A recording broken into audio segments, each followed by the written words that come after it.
ठाकरे यांचा शिवसेना जिंदाबाद, शिवसेना जिंदाबाद। शिवसेनेचे रायगड जिल्हा प्रमुख राजाभाई केणी यांच्या उपस्थित आढावा बैठकीचे आयोजन तालुका प्रमुख तुषार मानकवळे यांनी पेण खोपोली मार्गावर असलेल्या समृद्धी हॉटेलच्या हॉलमध्ये करण्यात आले होते। यावेळी तालुक्यातून मोठ्या संख्येने कार्यकर्ते उपस्थित होते। यावेळी सर्वप्रथम आमदार महेंद्रशेठ दळवी यांच्या नेतृत्वावर विश्वास ठेवून राष्ट्रवादीचे पेण सुधागड विधानसभा जिल्हा उपाध्यक्ष प्रमोद मोरे, ओबाठा शिवसेनेचे प्रभाग संघटक लहुशेठ पाटील तसेच लीलाधर पाटील, वनिता पाटील, मनसे शहर सचिव वैशाली शिंदे यांचे स्वागत जिल्हा प्रमुख राजाभाई केणी यांच्या हस्ते आढावा बैठकी प्रसंगी कार्यप्रणालीवर विश्वास ठेवून आणि अलिबाग तालुक्याचे कार्यसम्राट प्रमुख यशवंत मोकल, उपतालुका प्रमुख महेंद्रशेठ दळवी यांच्या नेतृत्वावर विश्वास ठेवून आणि त्यांची कार्यप्रणाली पाहून, कारण गेले 2017 पासून रिलायन्स युनिटमध्ये ते आमचे आमदार मार्गदर्शक आहेत, परंतु मी राष्ट्रवादी पक्षात काम करत असताना 2 टर्म खासदार आदरणीय सुनीलजी तटकरे साहेब यांना मी निवडून देऊन कामगारांची मतं असतील, माझ्या सुधागड तालुक्यात शेतकऱ्यांच्या 19 गावांचा मी लढा केला। त्यावेळेस त्या लढ्यामध्ये 19 गावांच्या जमिनी संपादित 248A भूसंपादन मोबदला मिळावा, अशा जो कर्जतवरून मुरबाडवरून तो दिघी पोर्टला रस्ता जातोय त्याचा मोबदला मिळावा म्हणून आम्ही आमरण उपोषण केलं होतं। ते 5-6 दिवस चाललं होतं। त्यावेळी तटकरे साहेबांनी त्याचं आश्वासन देऊन मंत्रासर बैठकी घेतल्यानंतर आम्हाला वाटलं त्याचा मोबदला मिळेल, शेतकरी आशेवर होते, परंतु आशाची निराशा झाली। आम्हाला हायकोर्टात जावं लागलं, कारण डायव्हर्शन व टर्नओव्हरवर काही ए कॅपिटलला मोबदला दिला जाईल असं आश्वासित केलं होतं। ते प्रोसिडिंगला आलं होतं, परंतु ते काही निर्णय झाले नाही। मी राष्ट्रवादी पक्षाचा कुठलाही फंड कधी मागण्यासाठी गेलो नाही। साहेबांच्या नेतृत्वावर विश्वास ठेवला की आज ना उद्या मोबदला भेटेल, परंतु ज्यावेळी आमदार महेंद्रशेठ दळवींचं मी कार्य पाहत होतो, ज्या वेळेस मी मिटिंगला जात होतो कामगारांच्या, त्यावेळेस मी ते पाहिलं की विरोधी लोक सुद्धा पेण शहरातून सुद्धा त्यांना मानणारी आहेत। हे पाहिलं मी तालुक्यातली सुधागडमधली विरोधी लोक सुद्धा त्यांची कामं पाहत होते। महेंद्रशेठ बोलतात प्रमुख कधी येणार, तर मी ठरवलं की मला माझ्या कामगारांचे, बेरोजगारांचे जर प्रश्न सोडवायचे असतील, कारण मी पाहिलं काही कंपन्यांमध्ये पेण सुधागड डाकोटा या परिसरामध्ये परप्रांतीय GAT TAT करून त्यांना घेतलं जातं। ते 2 वर्ष कंपन्यात राहतात आणि छत्तीसगड बिहारला जातात। ते मग माझ्या पेण तालुक्यातील बेरोजगारांना प्रथम प्राधान्य का दिलं जात नाही? स्थानिक आमदार आहेत, खासदार आहेत, जर इंजिनियर, मेकॅनिकल इन्स्ट्रुमेंट इंजिनियर ही जर मुलं आहेत, TSC झालेली, डिप्लोमा झालेली मुलं आहेत, त्यांना रोजगार का इथे नाहीयेत? का त्यांची तुम्ही एक 6 महिन्यांनी मीटिंग घेऊन बाबा जिल्ह्यात जेवढ्या इंडस्ट्री आहेत त्या मुलांना रोजगार मिळाला पाहिजे, परंतु रोजगारासाठी या जिल्ह्यातला कामगार बेरोजगार हा आदरणीय महेंद्रशेठ दळवी यांच्या दरबारात जातात। ज्याप्रमाणे आनंदीके साहेब प्रश्न सोडत होते तसे मी पाहिलं, वेळेला ताई बोलल्या जेवण सुद्धा ते करत नाही, हा माणूस झटतो। परवाच्या त्यांचा मी गुरु मानलेले आहेत, आम्ही त्यांना नतमस्तक झालो की साहेब मला काय देऊ नका, मी सामाजिक बांधिलकीतनं घडलेलो आहे। मी 98 ला आमरण उपोषण माझा धार आहे माझ्या, आणि मी रिलायन्सला सुद्धा उपोषण करून लागलेलो आहे, आणि त्याच्यामध्ये 295 मनोदोषी मुख्य होते, त्यात आम्ही लागलेलो। त्यामुळे आंदोलन, उपोषण, कायदा न घेता मी एकही माझ्या आयुष्यात मी केस घेतलेली नाही, परंतु मी प्रशासनाला नमवतो। श्रीकांत देशपांडे कलेक्टर होते, सिस्टमॅटिक ऑर्डर या लोकांना नोटीस घेतलं पाहिजे। आंबेकर, वेलशेत, मुंडानी ही जी मंडळी जी आहेत आक्रमक लोक, चांगली लोक, ती लागली कामावर त्या काळात।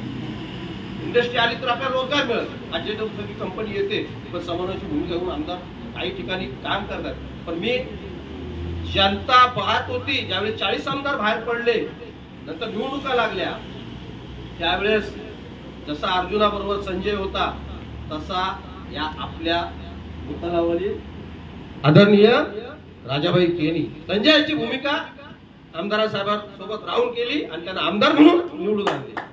खऱ्या अर्थाने यांच्या नेतृत्वावर विश्वास ठेवून, कारण इथे डॅशिंग नेतृत्व पाहिजे।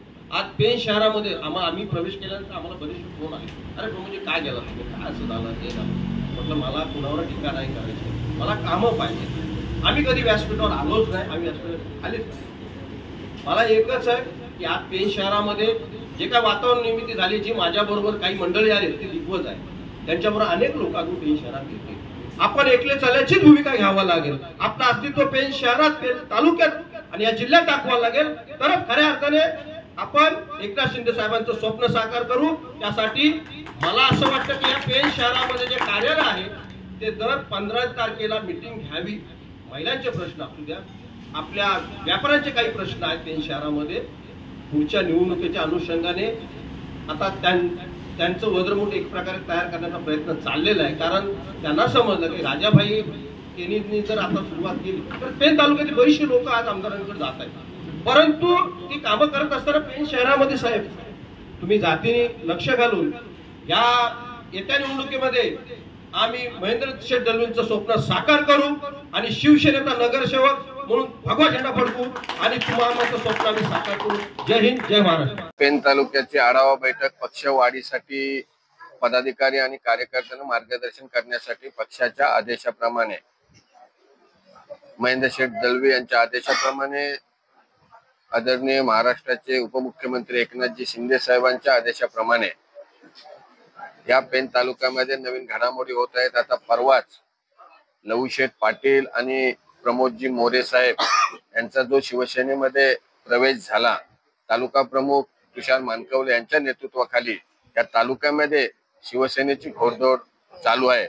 या पेन नगरपालिकेमध्ये सुद्धा आता होणाऱ्या जे राजकीय घडामोडी आहेत त्या राजकीय घडामोडीमध्ये सुद्धा काही नगरसेवक शिवसेने पक्षामध्ये प्रवेश करणार आहेत. परवाच त्यांचे आमदार महेंद्र शेठ दलवी यांच्या सोबत बैठक झाली आणि अनेक म्हणजे भारतीय जनता पार्टीचे असू द्या किंवा राष्ट्रवादी काँग्रेस पक्षाचे असू द्या, अनेक मातब्बर नेते या शिवसेने पक्षामध्ये सामील होणार आहेत आणि लवकरच जिल्हा परिषद नगरपालिका निवडणुकीच्या अगोदर या पेन तालुक्यामध्ये शिवसेना पक्ष एक नंबरचा कसा होईल यासाठी आम्ही सर्वच शिवसैनिक आणि पदाधिकारी आणि नवीन आलेले पदाधिकारी सुद्धा पक्षवाढीसाठी प्रामाणिक काम करणार आहेत आणि येणाऱ्या जिल्हा परिषद नगरपालिकेला पक्षाची ताकद काय आहे ती दिसून येणार आहे. गुरुवारी गुरुपौर्णिमेच्या शुभ मुहूर्तावर दमदार आमदार महेंद्र शेठ दलवी साहेब यांच्या इथे आम्ही सर्व शिवसैनिक त्यांचे आशीर्वाद घेण्यासाठी गेलो होतो. तेव्हा ताई आम्हाला महत्वाच्या सूचना केल्या आणि त्यानुसार आज ही तातडीची आढावा बैठक जिल्हा प्रमुख राजाभाई केनी यांच्या नेतृत्वात लावण्यात आली. आताच्या चालू घडामोडीमध्ये मला थोडं 90 दिवसांचं साहेबांनी आम्हाला टार्गेट दिलं की 90 दिवस हे येणाऱ्या निवडणुकीसाठी राहिलेले आहेत. तुमची ताकद, पक्षाची ताकद कशी वाढेल त्या निमित्ताने राजाभाईंनी आम्हाला इथे मार्गदर्शन केलं. आपल्याला आपली पक्षाची ताकद वाढल्यावरच आपल्याकडं समोरची जे कोण पक्ष असतील, घटक पक्ष आपल्याकडे येतील. आपण विनाकारण त्यांना आम्हाला घ्या करत आता आम्हाला बसायचं नाही, रडत बसायचं नाही. आम्हाला साहेबांनी स्पष्ट सांगितलं रडू नका, आता लढत राहा. त्या निमित्ताने आज मी काही गोष्टी इथं सांगतो की आम्ही येणाऱ्या निवडणुकांमध्ये आम्हाला जर का सन्मानपूर्वक जर का वागणूक दिली नाही तर आम्ही येणाऱ्या निवडणुकीमध्ये जिल्हा परिषदेच्या 5 सीट आणि पंचायत समितीच्या 10 सीट आम्ही लढवण्यासाठी आम्ही आता कार्यक्रम हाती घेतो. आत्ताच 2 दिवसापूर्वी लहूशेठ पाटील, प्रमोद मोरे साहेब शहरामधल्या आमची जिताही तालुक्यातली मोठी ग्रामपंचायत आहे त्या ग्रामपंचायतीचे सरपंच आहे लीलाधर दादा, तसेच शहरातले काही मातब्बर मंडळींनी प्रवेश केला. त्यात आता येणाऱ्या काही दिवसांमध्ये काही प्रवेश आता संपन्न होतील. येणाऱ्या ह्या दिवसांमध्ये पक्षाची ताकद काय असेल ती आता आपल्याला दिसणारच आहे. ह्या निवडणुकीच्या अनुषंगाने आम्ही आमदार साहेबांच्या नेतृत्वामध्ये ही पुढची वाटचाल ही येणारी नक्कीच एक दिशादर्शक अशी वाटचाल असेल.